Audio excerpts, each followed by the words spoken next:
सभी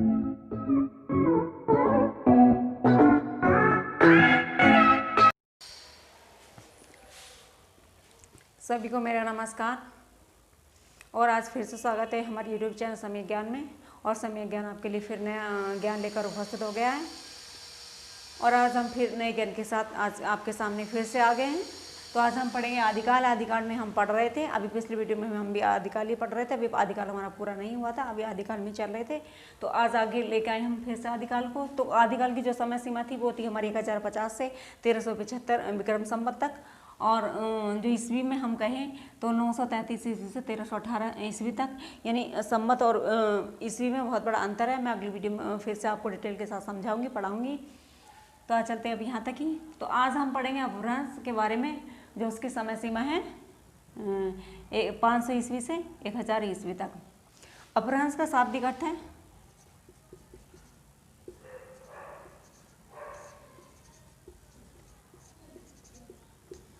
बिगड़ा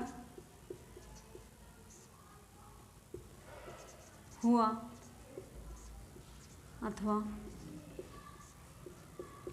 गिरा हुआ रूप।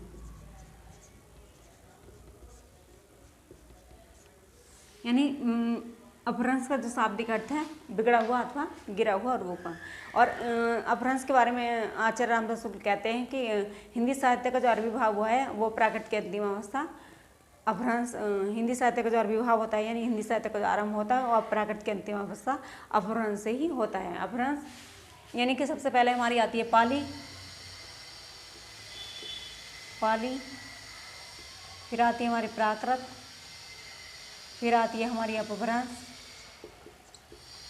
फिर आती है हमारी अवहट। पाली की जो समय सीमा है 500 ईसा पूर्व से 1 ईस्वी तक। प्राकृत की जो समय सीमा है 1 ईस्वी से 500 ईस्वी तक। और अपभ्रंश की जो समय सीमा है 500 ईस्वी से 1000 ईस्वी तक। और अवहट की जो समय सीमा है वो 1000 से अब तक। कुछ विद्वान 900 से 1000 तक मानते हैं। यानी सबसे पहले हमारी आती है पाली, सबसे पहले आती है हमारी पाली जो 500 ईसा पूर्व से 1 ईस्वी तक। और दूसरी आती है हमारी प्राकृत 1 ईस्वी से 500 ईस्वी तक। अपभ्रंश आती है हमारी 500 ईस्वी से 1000 ईस्वी तक। अवहट आती है हमारी 1000 ईस्वी से अब तक। कुछ विद्वान मानते हैं 900 से 1000 ईस्वी तक। तो आचार्य रामदास शुक्ल कहते हैं कि प्राकृत के बाद जो आती है हमारी अपभ्रंश, उसी से हमारा हिंदी साहित्य का आविर्भाव हुआ है, यानी हिंदी साहित्य की शुरुआत हुई है। हिंदी साहित्य का मतलब आविर्भाव हो गया है, ऐसा रामदास शुक्ल कहते हैं। वो कहते हैं कि गाथा अथवा गुहा कह देने से प्राकृत का बोध होता है। गाथा अथवा गुहा कहने से गाथा अथवा गहा कहने से प्राकृत का बोध होता है। वैसे ही हम कह दें दोहा अथवा दूहा कहने से, दोहा अथवा दूहा कहने से अपभ्रंश का बोध होता है, ऐसा रामदास शुक्ल कहते हैं। वे कहते हैं कि गाथा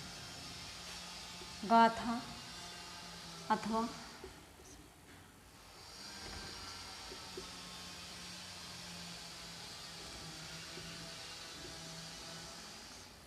कहने से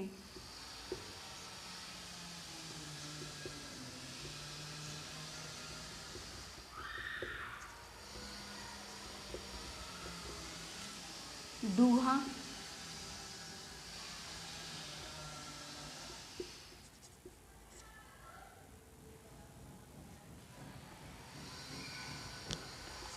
दोहा अथवा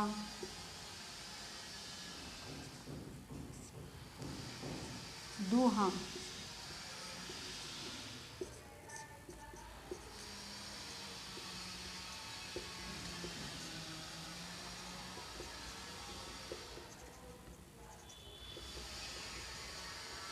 अगर कहते हैं गहा अथवा गहा कहने से हमारे प्राकृत का बोध होता है, ये वाली प्राकृत, इस वाली प्राकृत की ऊपरी मतलब ऊपर वाले अपभ्रंश से ऊपर की जो भाषा है हमारी उसका गाहा अथवा कहा कहने से प्राकृत का बोध होता है, दुहा अथवा दुहा कहने से अपभ्रंश का बोध हो जाता है। यानी ऐसा रामचंद्र शुक्ल मानते हैं। वो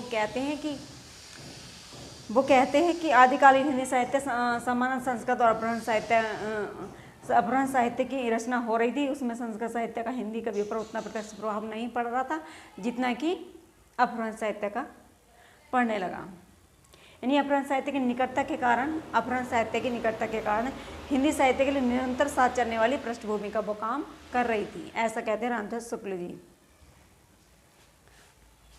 आगे देखते हैं हम।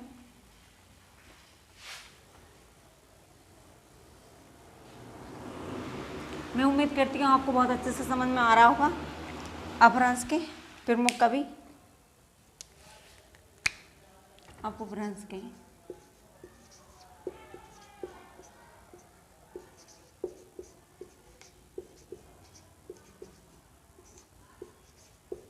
कवि, अपभ्रंश के प्रमुख कवि थे number 1 Swayambhu,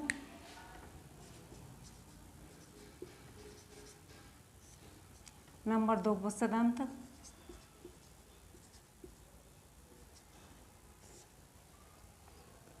number 3 Dhanpal, number 4 Ram Singh और नंबर 6 जयेंदु जी।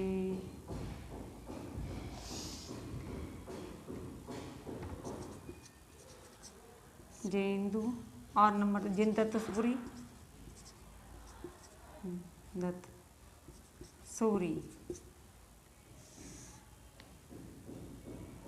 और अब्दुल रहमान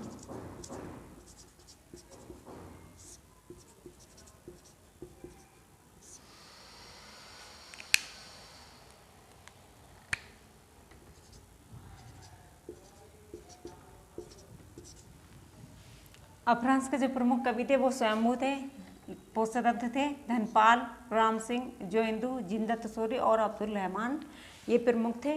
यानी अपभ्रंश के कवियों में वे प्रमुख थे। अगर इसमें से भी एक आपसे कोई क्रमवाई पूछ ले या फिर इनमें से पूछ ले जाए इनमें से कौन सा कवि अपभ्रंश का नहीं है, या इनमें से पूछ ले अपभ्रंश का कौन सा कवि है, एक सही दे देगा आपको, 3 गलत दे देगा और 3 आपको सही दे देगा, 1 गलत दे देगा।